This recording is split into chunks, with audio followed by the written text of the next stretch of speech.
नमस्कार, आप देख रहे हैं न्यूज़ 18 का डिजिटल प्लेटफॉर्म और मैं हूं आपके साथ जागृति खंतवाल। पाकिस्तान के बलूचिस्तान में अलगाववादी आंदोलन और सुरक्षा संकट लगातार गंभीर होता जा रहा है। बलूचिस्तान में अलगाववादी समूहों और स्थानीय प्रदर्शनकारियों की गतिविधियों के बीच पाकिस्तानी सरकार और सुरक्षा बलों पर दबाव बढ़ा है।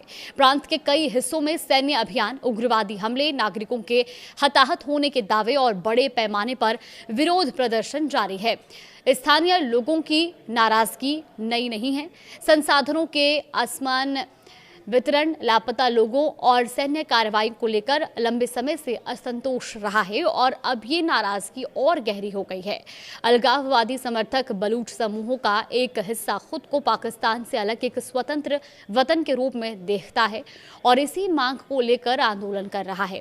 इस पूरे संकट के बीच पाकिस्तान की सुरक्षा व्यवस्था पर भी सवाल उठ रहे हैं। एक तरफ सैन्य कार्रवाइयों की खबरें सामने आ रही हैं, तो दूसरी तरफ खुशदार शहर में लॉकडाउन का ऐलान किया गया है। पुलिस ने इसे अगले आदेश तक सख्ती से लागू करने की बात कही है।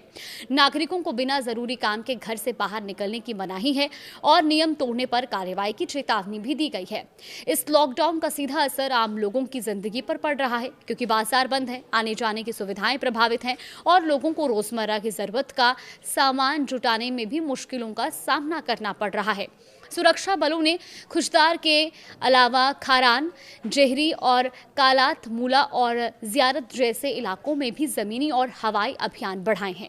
सूत्रों के मुताबिक खारान जिले के लिजे इलाके में जमीनी सैनिकों के साथ ड्रोन और हेलीकॉप्टर भी सक्रिय हैं। स्थानीय स्रोतों ने दावा किया है कि एक ड्रोन हमले में एक किसान की मौत हुई है और दूसरे नागरिकों की भी हताहत होने की खबरें हैं। हालांकि इन दावों की स्वतंत्र रूप से पुष्टि नहीं हो पाई है। पाकिस्तानी सेना का कहना है कि उसके अभियान संदिग्ध उग्रवादियों को निशाना बनाकर चलाए जा रहे हैं, लेकिन स्थानीय लोगों का आरोप है कि इन कार्रवाइयों का असर आम नागरिकों पर भी पड़ रहा है। दूसरी तरफ बलूच लिबरेशन आर्मी यानी कि BLA ने भी अपनी गतिविधियां तेज करने का दावा किया है।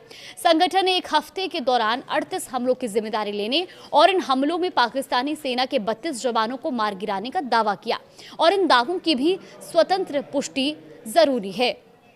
BLA ने एक प्रमुख 18 इंच की गैस पाइपलाइन को उड़ाने की भी बात कही है और इसके बाद क्वेटा और 5 अन्य जिलों में गैस सप्लाई प्रभावित होने की बात सामने आई है।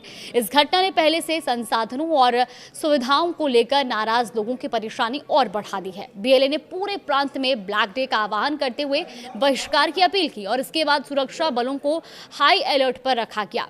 लेकिन कहानी सिर्फ सैन्य कार्रवाई और उग्रवादी हमलों तक सीमित नहीं है। बलूचिस्तान के कई इलाकों में संचार और इंटरनेट सेवाएं भी बाधित की गई हैं। इससे स्थानीय लोगों के लिए बाहर की दुनिया से संपर्क करना मुश्किल हो गया है और घटनाओं की जानकारी भी सीमित हो रही है। इसके बावजूद विरोध प्रदर्शन पूरी तरह से रुके नहीं हैं। युवा, मध्यम वर्ग के नागरिक और महिलाएं कई जगहों पर शांतिपूर्ण धरने और आंदोलनों में शामिल हैं। बलूच यकजहती कमेटी यानी कि BYC जैसे संगठनों ने मुख्य सड़कों को जाम कर प्रदर्शन किए हैं और उनकी प्रमुख मांगों में लापता लोगों का पता लगाना, सैन्य कार्रवाइयों पर रोक और बुनियादी मानवाधिकारों की रक्षा शामिल है। प्रदर्शनकारियों का यह भी आरोप है कि इन आंदोलनों को रोकने के लिए सरकार की ओर से बल प्रयोग, गिरफ्तारियां और फायरिंग की गई है और उनका कहना है कि इससे लोगों का गुस्सा और बढ़ रहा है। अब बलूच आंदोलन से जुड़े लोग अंतर्राष्ट्रीय समुदाय का ध्यान भी इस संकट की ओर खींच रहे हैं और मानवाधिकारों के कथित उल्लंघन पर अंतर्राष्ट्रीय स्तर पर आवाज उठाने और बलूचिस्तान की स्वतंत्रता की मांग को समर्थन देने की अपील कर रहे हैं। यानी बलूचिस्तान में इस समय संकट कई स्तर पर दिखाई दे रहा है।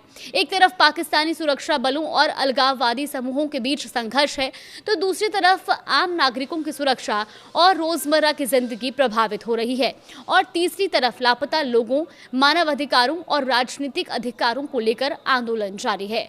आने वाले दिनों में सबसे बड़ा सवाल यही है कि पाकिस्तान सरकार इस बढ़ते असंतोष और सुरक्षा संकट से कैसे निपटती है। क्या सैन्य कार्रवाई और सख्ती से हालात काबू में आएंगे या इससे लोगों का गुस्सा और बढ़ेगा? फिलहाल इतना साफ है कि बलूचिस्तान में सुरक्षा संकट के साथ साथ राजनीतिक और सामाजिक तनाव भी गहरा रहा है और इसका असर पूरे प्रांत की आम जिंदगी पर दिखाई दे रहा है।